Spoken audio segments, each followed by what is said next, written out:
कि बिरहा वियोग में तू जरेला कि ना। बिरहा वियोग में तू जरेला कि ना। अपना पगली के याद तू करेला कि ना। बनला के 10 गो साथी बिगड़ला के केहू ना। आपन बनैबा कैसे केहू तोहर होई ना। कि बाली रे उमिरिया में गवना कराई के।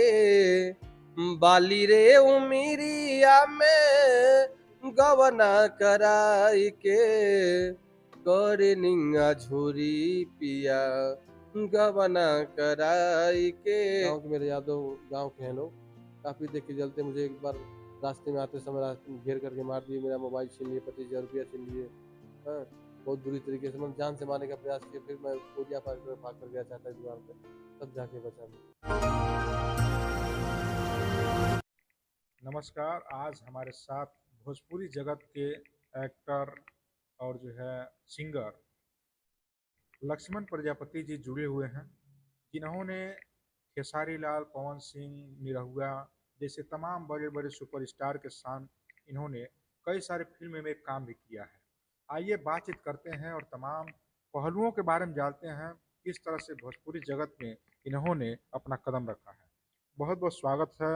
कैसे हैं इस समय? बहुत बहुत धन्यवाद भैया। सबसे पहले आपके चैनल के माध्यम से खबर है पक्की। इस चैनल के सभी दर्शकों को मैं प्रणाम करता हूँ। मैं भोजपुरी गायक लक्ष्मण प्रजापति, और आपका तहे दिल से हार्दिक स्वागत अभिनंदन वंदन करता हूँ। बहुत बहुत कैमरामैन साहब का आपका भी हार्दिक स्वागत अभिनंदन वंदन है। और आपके माध्यम से मुझे कुछ कहने का अवसर मिला। बहुत बहुत जो है स्वागत है इस तक कड़ी में। हम चाहेंगे पहला अपना जो है परिचय आप दे दें शॉर्ट में। जी जी, मेरा नाम लक्ष्मण प्रजापति है। मैं भोजपुरी गायक हूँ और भोजपुरी फिल्म अभिनेता भी हूँ। तमाम भोजपुरी फिल्मों में मैंने काम किया है, बड़े बड़े सुपरस्टारों के साथ में, जैसे दिनेश लाल निरहुआ जी हुए, और ये खेसारी लाल जी हुए, और विक्रांत सिंह हीरो जी हैं, जिनकी मोनालिसा हीरोइन से शादी हुई है। और भी तमाम हीरोइनें हैं, रितु पांडे हैं, आम्रपाली दुबे हैं। तमाम हीरोइनों के साथ में और नए नए हीरो के, और भी जो मार्केट में चल रहे हीरो, उन लोगों के साथ में काम कर चुका हूँ। और खेसारी जी के साथ में 2014 से मेरी मतलब मुलाकात है खेसारी जी से। और बहुत अच्छे मतलब कि अच्छी तरीके से जान पहचान भी थी, लेकिन बीच में थोड़ा सा मोबाइल गुम हो जाने के कारण संपर्क टूटा, लेकिन आज भी देखते हैं तो पहचान जाते हैं अच्छी तरीके से। जी। तो खेसारी जी के साथ कुछ काम हुआ है या ऐसे? नहीं, ऐसे ही बस गए थे, क्या बोलते हैं कि अवार्ड शो हो रहा था लखनऊ में, तो गोमती नगर में। तो उसी में मैं वहाँ पे मैं एक्टिंग का क्लास कर रहा था, BNA भारतीय नाट्य अकेडमी में। वहाँ पर ये देखा, तो वहाँ पे इंटरव्यू ये चल रहा है अपना, अवार्ड शो हो रहा, तो मैं गया वहाँ देखने के लिए। तो दिनेश भैया भी थे, उस समय पाकि हेगड़े थी हीरोइन, तो वो भी थी। बगल में खेसारी जी बैठे थे, दिनेश भैया जहाँ बैठे थे वो डांस करने गए, परफॉर्मेंस करने, तो उनकी जगह पर मैं जाके बैठ गया। तो बगल में पाकि हेगड़े जी थी, तो का लगे हम लोग हंसी मजाक करने, खेसारी भैया भी मजाक कर रहे थे, हम भी मजाक कर रहे थे कि भाभी कैसे आप भोजपुरी बोल लेती हैं, आप तो रहने वाली कहीं और की हैं। लगातार जो है देखा है कई जो फिल्मों में आपने काम भी किया है। चाहेंगे उन फिल्मों का नाम बताइए और साथ ही साथ ये भी बताइएगा उस फिल्म के अभिनेता कौन थे? जी। देखिए, मैं दिनेश लाल जी निरहुआ जी के साथ में मैं काम किया। मैं मायके चली जाऊंगी, मैं मायके चली जाऊंगी, उसमें आम्रपाली दुबे जी हीरोइन है। उसमें मैं दिनेश लाल निरहुआ जी के दोस्त का रोल किया हूँ मैं। और एक फिल्म किया, चीख फिल्म किया हूँ दिनेश लाल निरहुआ जी के साथ में, जिसमें दिनेश लाल निरहुआ जी इंस्पेक्टर हैं, मैं सिपाही का रोल किया हूँ। और ठाकुरगंज फिल्म किया हूँ, उसमें इंस्पेक्टर का रोल किया हूँ मैं खुद। और हानिकारक मेहरारू एक फिल्म बनी है, जिसमें विक्रांत सिंह हीरो हैं, रितु सिंह हीरोइन है। B4U भोजपुरी चैनल पे ये फिल्में आती हैं, जितनी भी फिल्मों का नाम बता रहा हूँ। और उसमें मैं इंस्पेक्टर का रोल किया हूँ। और एक फिल्म है रिद्धि सिद्धि, जो इंटरटेनमेंट रंगीला चैनल पे और भोजपुरी सिनेमा पे आती है, उसमें शंकर भगवान का रोल किया हूँ मैं। और हिंदी सीरियल वगैरह में भी मैं काफ़ी काम किया हूँ, क्राइम पेट्रोल में पुलिस वाले का रोल किया हूँ, बिग नरता गणेशा सीरियल में भगवान का रोल किया हूँ, और राजा का भी रोल किया हूँ उसमें। और ये है चाहते एक सीरियल आता है, उसमें भी 2 दिन का मेरा सीन था, मैं उसमें भी काम किया। रियलिटी शो वगैरह में भी गया हूँ, जो इंडियन आइडल जो होता है, जो गायकी वाला कार्यक्रम चलता है वहाँ पे, उसमें भी मैं गया हूँ। आपकी भी फिल्म जो है आने वाली थी, क्या हुआ? थोड़ा उसके बारे में बताइए। दरअसल मेरी एक फिल्म बनी थी, प्यार का कर्ज भोजपुरी फिल्म, जिसके निर्देशक थे नंदलाल यादव जी, बेलसरा गांव के रहने वाले, बड़हलगंज के। तो उन्होंने ये फिल्म बनाई थी, बहुत ही शानदार पारिवारिक फिल्म थी। उसमें मोहम्मद अजीज साहब ने टाइटल सॉन्ग गाया था। उस फिल्म का टाइटल सॉन्ग मोहम्मद अजीज साहब गाए थे। और हाँ, और बहुत सौभाग्यशाली हम लोग हैं कि मोहम्मद अजीज साहब जिस फिल्म में गाना गाए, उस फिल्म में हम लोग काम किए, उस गाने पे हम लोगों ने एक्टिंग किया। तो हम हमारे लिए बड़ी खुशी की बात है। और उस फिल्म को रिलीज भी किया गया, वर्ल्ड वाइड कंपनी से फिल्म को बेचा गया। और पिक्चर रिलीज भी हुई, बड़ालगंज में हुआ, गोला बाजार में हुआ, गोरखपुर में चली, बिहार के कुछ सिनेमा हॉलों में चली, मुंबई में भी चली। और उसके बाद एक बार वो लॉकडाउन लग गया, तब से लगातार लॉकडाउन ही चल रहा था। इसके बाद सिनेमा हॉल की स्थिति तब से देख ही रहे हैं, तब से सिनेमा हॉल चल ही नहीं रही, बड़े बड़े सुपरस्टारों की फिल्में नहीं चल रही है। अब जाके बड़े बड़े सुपरस्टार अपने दम पे बिहार के तमाम थिएटरों में अपना फिल्म लगा रहे हैं। यूपी में तो आज भी अभी फिल्म थिएटर बंद है। बिहार के जो कलाकार हैं, पवन सिंह है, खेसारी लाल जी हैं, और ये लोग मिल करके अपना बिहार में सिनेमा हॉल सब सारे चला रहे हैं। यूपी में थोड़ा जो भी थिएटर है सब बंद है, इसकी वजह से फिल्में चल नहीं पा रही है। सर, आपने जो है कई सारी फिल्मों में काम किया है, एक्टिंग का काम किया है, साइड रोल का काम जो किया है, साथ ही साथ एक सिंगर भी आप हैं। हम चाहेंगे कुछ दर्शकों के लिए जो है हो जाए। चलिए एक मैं ज़्यादातर भोजपुरी गाने में भक्ति गाना गाता हूँ, क्योंकि भगवान माता रानी से इतना लगाव है कि मैं मैं उतना बड़े घर से नहीं हूँ, मैं बहुत गरीब घर जो से हूँ। जो रील में है मतलब वही रियल में भी चल रहा है हम्म, लाइफ में। मैं बहुत मतलब कहते हैं ना, बहुत गरीब घर से मैं बिलोंग करता हूँ। और मेरा घर भी नहीं है, उसके बावजूद भी मैं स्ट्रगल कर रहा हूँ कि इस लाइन में आगे बढ़ने के लिए। लेकिन माता रानी की ऐसी देन है कि पहले भक्ति गाने से मैं स्टार्टिंग किया, गाने की शुरुआत। वो भी दूसरे लोग कहे कि बढ़िया गाते हैं यार, तो गाइए, एल्बम निकालिए, नहीं पैसा तो मैं दूंगा। तो मैं सोचा चलो निकालता हूँ। पहले देवी गीत से मैं स्टार्ट किया, उसी देवी गीत से मुझे थोड़ी पहचान मिली, जो भी क्षेत्र में नाम हुआ। इसके बाद जहाँ भी मंच पे गाने जाता हूँ, वहाँ के लोग मेरे मतलब मेरी गायकी की तारीफ करते हैं। मुझे अच्छा लगता है कि माता रानी की वजह से हम जो भी हैं इस लाइन में आगे बढ़े। तो तमाम लोग इधर से उधर दूसरे क्षेत्र में ले जाने की कोशिश की है, लेकिन जैसे एक माँ को बच्चे से भी अलग कर दिया जाता है, छटपटाने लगता है, उसी तरीके से मुझे फिल्मी दुनिया से या गायकी की दुनिया से कोई अलग हटाना चाहता है, तो मैं छटपटाने लगता हूँ। फिर मैं उसी लाइन में फिर भाग के आ जाता हूँ। ये मेरे किस्मत में शायद लिखा है, इसीलिए तो मैं बार बार इसी लाइन में खींच कर भगवान लेकर आ रहे हैं। नहीं तो कंपनी में भी गया, मेरे चाचा लेकर काम करने लेकर के लिए ले गए, लेकिन नहीं किया, काम किया, मन ही नहीं लगा। किसी किसी तरह के तरीके से 1 महीना रोग आकर के मैं वहाँ काम किया, भाग के चला आया। लीजिए आप लोगों को एक गीत के माध्यम से आपको गाना सुनाता हूँ। हम्म, कि बिरह वियोग में तू जरेला कि ना, बिरह वियोग में तू जरेला कि ना, अपना पगली के याद तू करेला कि ना, अपना चंदा के याद तू करेला कि ना, जैसे रोवतान जैसे मरतानी वैसे मरेला कि ना, अपना पगली के याद तू करेला कि ना, अपना चंदा के याद तू करेला कि ना। आवाज़ तो आपकी काफ़ी जो है बुलंद है, बहुत ही शानदार है। और अभी एक और सुनेंगे आपसे, एक गायकी का कार्यक्रम आपने कब से शुरू किया है? गायकी का मैं 2016 से, वो भी दूसरे के गाने पे मैं स्टार्ट किया। लोग जब ऐसे नुक्कड़ नाटक कर रहे थे हम, तो जब भी गाना गाते थे, बचपन से मैं तो गाता था। स्कूलों में मेरे पिताजी एक टीचर थे, तो वार्षिकोत्सव वगैरह होता तो छोटे छोटे बच्चों का एक कार्यक्रम लगता था, उसमें नाटक भी होता था, गायकी का भी कार्यक्रम होता था। उसमें मैं मेन लीड में हर चीज़ में भाग लेता था, एक्टिंग हुआ या फिर गायकी हुआ, तो लोग मेरी एक्टिंग की और गायकी की तारीफ करते थे। तो मैं 8 तक जब तक पढ़ा, नर्सरी विद्यालय में पढ़ा, तो वार्षिकोत्सव वगैरह 26 जनवरी 15 अगस्त पे गायकी गीत संगीत का कार्यक्रम होता, तो बढ़ चढ़ के हिस्सा लेता था। लेकिन जब से 9 में पढ़ने गया तो सरकारी विद्यालय में पढ़ने लगा, मेरे पिताजी उसमें पढ़ाते नहीं थे। और इस लाइन से मेरा इतना लगाव हो गया, मैं सोचा इस लाइन में कैसे घुसूं फिल्मी दुनिया में।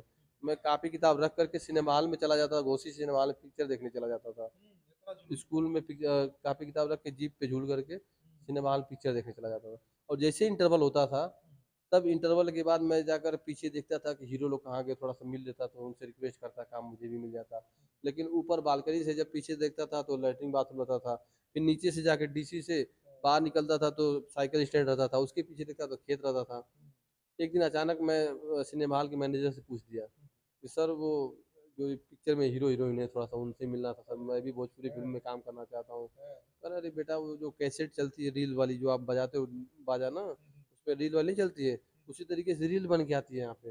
ये सब बम्बई में शूटिंग होता है, तो रील बन के आती है तो वही रील यहाँ पे लगा के दिखाया जाता है। तो सर कैसे वहाँ तक पहुँचेंगे हम?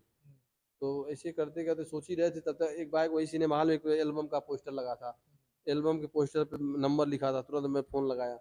सिनेमा हॉल के जस्ट बगल में गली में जेके आर्ट करके है, वो एल्बम वगैरह का में काम करते थे, बनाते थे। तो उन्होंने फ़ोन उठाया तो वो बोले कि मैं सिनेमा हॉल के जस्ट बगल से ही बोल रहा हूँ, मेरी ऑफ़िस से आइए आप। वो उनसे मैं बोला मैं भी काम करना चाहता हूँ इस लाइन में, तो वो पैसे का डिमांड करने लगे। बोले 10,000 रुपया 15,000 रुपया देंगे तो मैं लीड में आपको काम दूँगा। और एक मेरे चाचा का लड़का था, चाचा लगते थे, वो भी साथ में थे। उनके पास पैसा था, वो पैसा दे दिए, लेकिन उनके पास कोई गुण शऊर नहीं था। मेरे पास गुण शऊर था, मेरे पास पैसा नहीं था। तो मैं बहुत तरस के रह गया। फिर भी जब वो जाता था एक्टिंग अपना वो एल्बम में काम करने, मैं भी साथ में जाता था।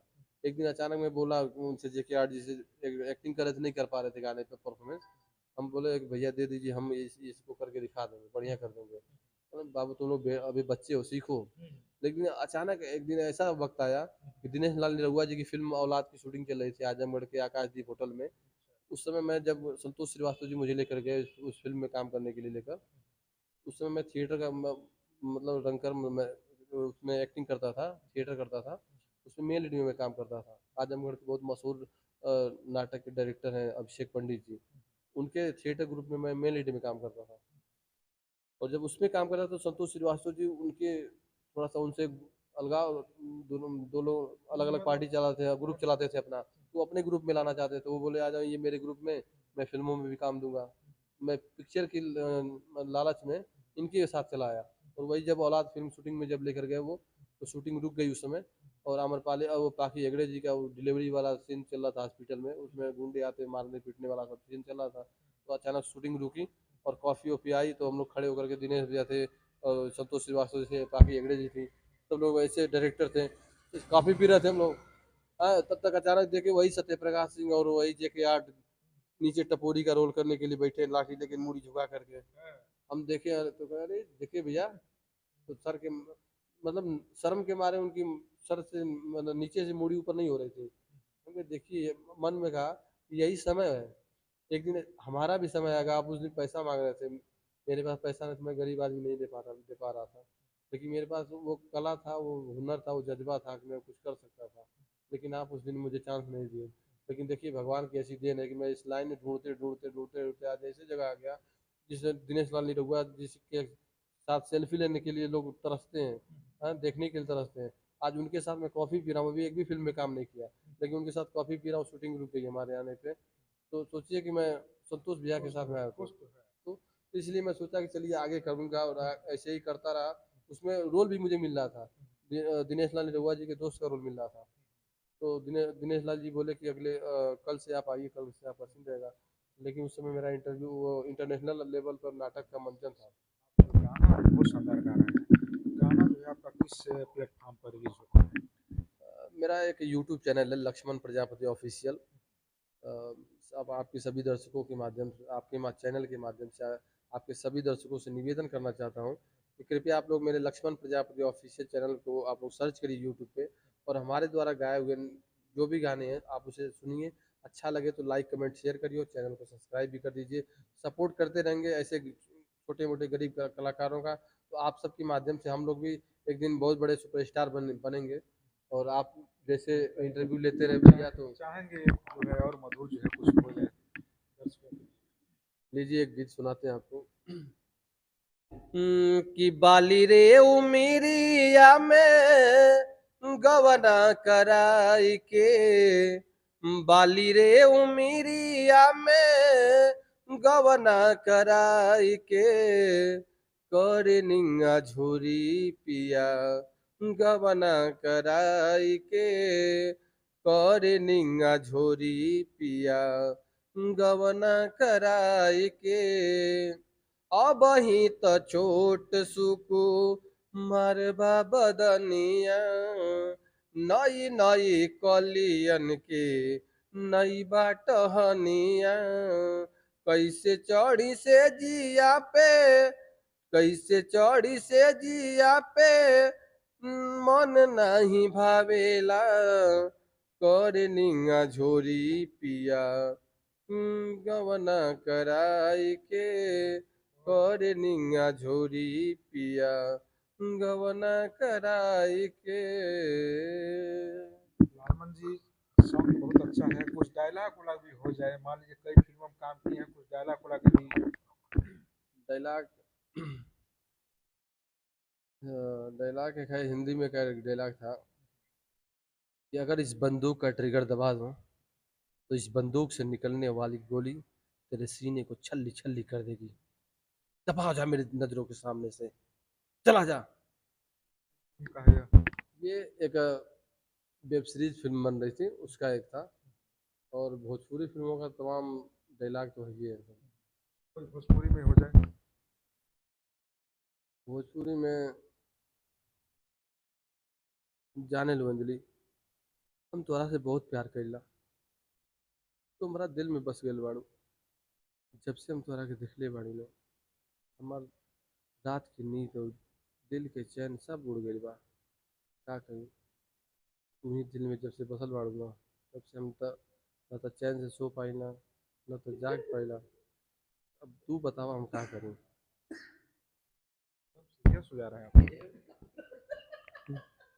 सीरियस होना पड़ता है, एक्टिंग ऐसी चीज है वो फीलिंग लानी पड़ती है। प्यार लग रहा है बहुत गहरा। जब किसी से प्यार होता है ना, एक हिंदी में एक डायलॉग है, जानती हो अंजलि, इंसान को तकलीफ कब होता है जब वो सपना देखता है और वो सपना टूट जाता है। वैसे मैंने भी सपना एक देखा था कि हमारी तुम्हारी शादी होगी, लेकिन वो सपना सपना ही रह गया। क्या ये सपना हकीकत नहीं हो सकता? बताओ अंजलि। अंजलि बड़ी बदनाम हो गई है। हाँ जी। हाँ, सुनील शेट्टी तो इसके पहले धड़कन बदनाम फिल्म किए ही से, हैं। हाँ। हाँ, धड़कन फिल्म इधर भी से। ऐसे अब लिया इधर भी आ गई। हाँ, नाम ही ऐसा है कि चर्चित हो गया है। हाँ। हम्म। अब जो है इसमें क्या हो रहा है, इसमें कौन सी जो है सीरीज आपकी इसमें बन रही है? इस समय एक क्राइम पेट्रोल जैसे एक वेब सीरीज बना रहे हैं हम लोग, जिसमें एक कहानी है कि जैसे एक लड़की रहती है, उसके पीछे चोर पड़े रहते हैं, कुछ गुंडा टाइप के आदमी उसके पीछे पड़े रहते हैं, वो भागते दौड़ते थाने में आती है रिपोर्ट लिखाने के लिए। लेकिन थाने का जो थानेदार रहता है कोतवाल, वो खुद दारू के नशे में रहता है। और ये जो सिपाही बाहर रहते हैं बोलते जाओ अंदर साहब बैठे हैं उनके यहाँ जाकर रिपोर्ट लिखाओ। तो जाती है अंदर तो अब दरोगा जी जो कोतवाल साहब रहते हैं नशे में रहते हैं, नशे की हालत में देखकर उनकी नीयत खराब हो जाती है और वो खुद उस लड़के के साथ मतलब बलात्कार कर देते हैं उस लड़की का। और इसके बाद पुलिस वालों अपने सिपाही को भेजते हैं कि फिर ले जाओ घर छोड़ दो। तो पुलिस वाले वहाँ से तो निकलते हैं बड़े शराफत के साथ में, लेकिन आगे जाने के बाद अंधेरा जब आता है गाड़ी में टापू एरिया आता है, ये लोग भी उसके साथ ज़बरदस्ती करना शुरू कर देते हैं। इसके बाद जब वो चीखने चिल्लाने की वो कहती मैं बता दूंगी सब पे, तब वो पुलिस वाले मिल करके उसकी लड़की को मारकर जंगल में दफना देते हैं। उसका बाप आता है तो वो थाने में रिपोर्ट लिखाने के लिए, मेरी बच्ची आपके थाने में आई थी, उसी दिन से गायब है, पता नहीं चला। तो कोतवाल साहब डांट के भगा देते हैं कि तुम बार बार यहाँ थाने में रिपोर्ट लिखाने मत आया करो, मेरी नज़रों के सामने दोबारा आइंदा आना मत।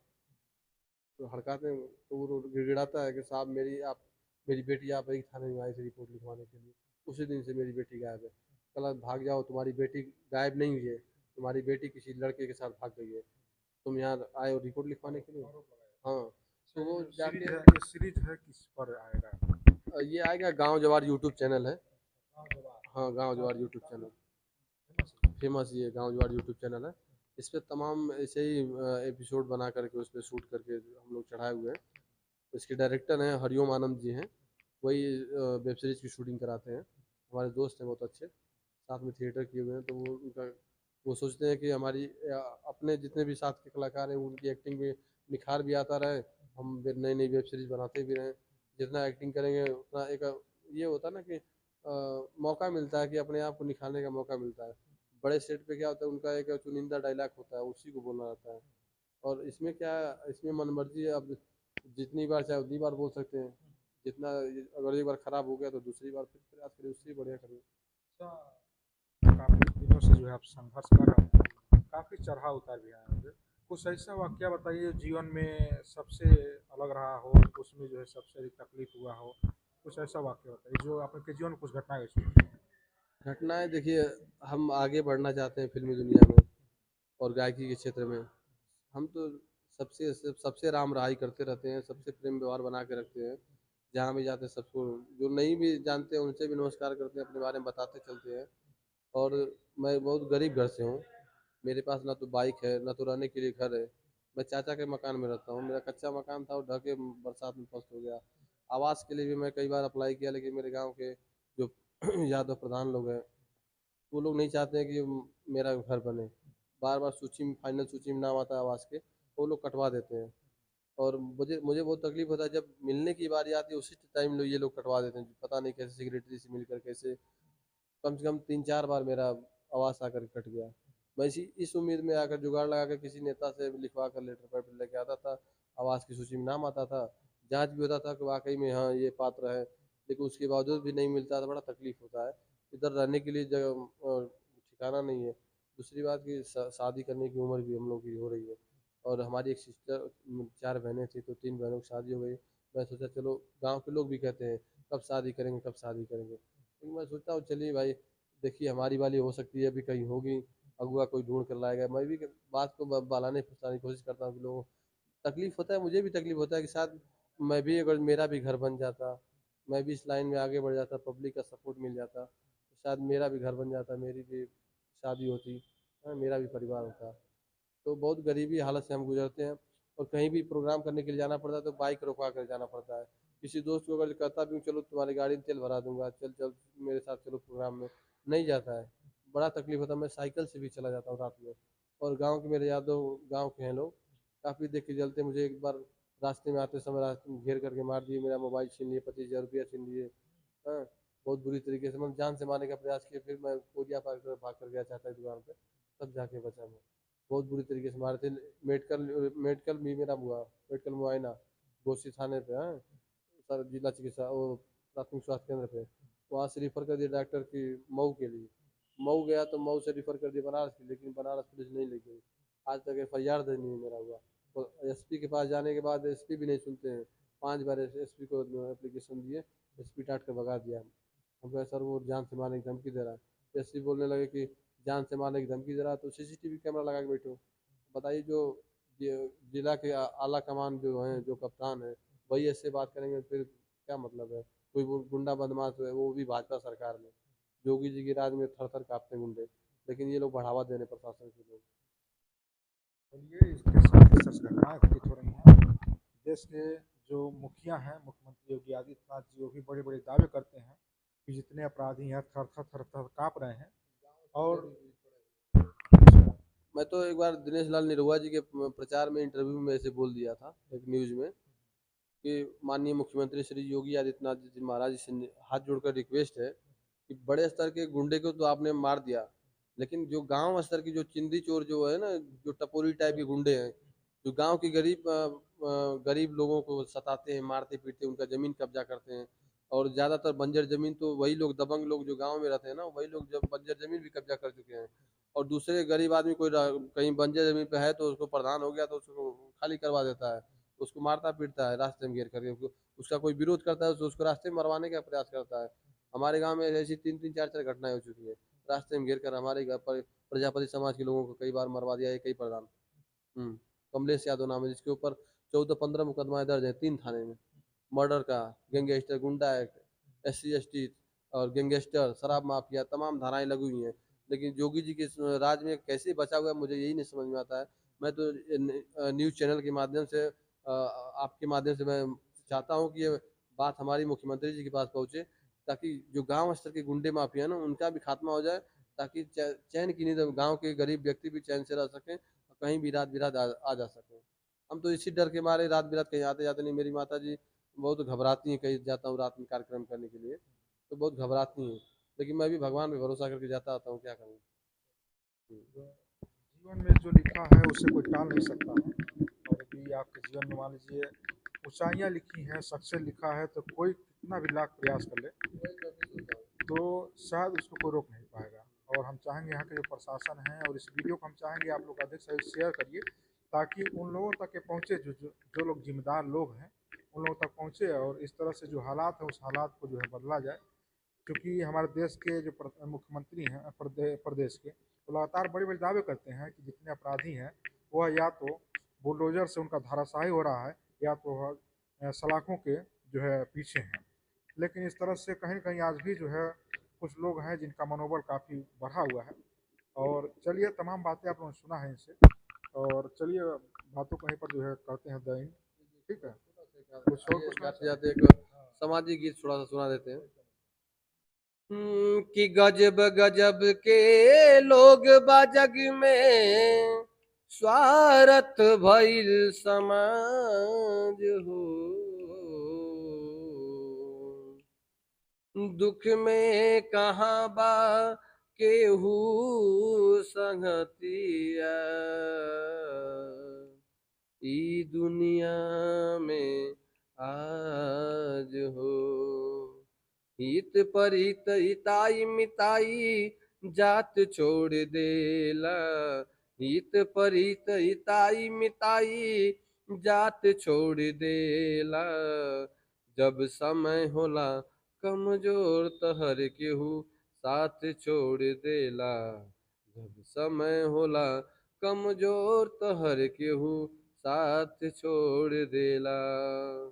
बनला के 10 गो साथी, बिगड़ला के केहू ना, आपन बनैबा कैसे केहू तोहार होई ना।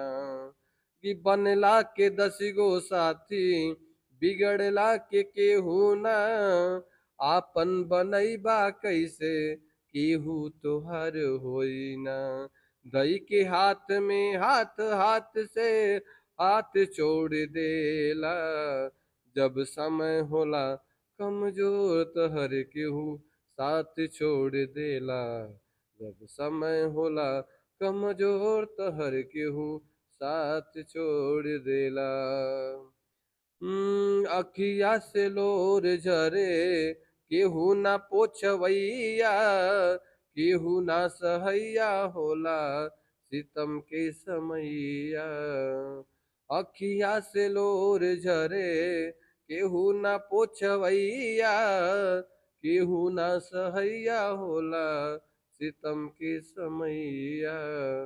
धर्म करम रीति और रिश्ता नात छोड़ देला, जब समय होला कमजोर त हर केहू साथ छोड़ देला, जब समय होला कमजोर त हर केहू साथ छोड़ देला।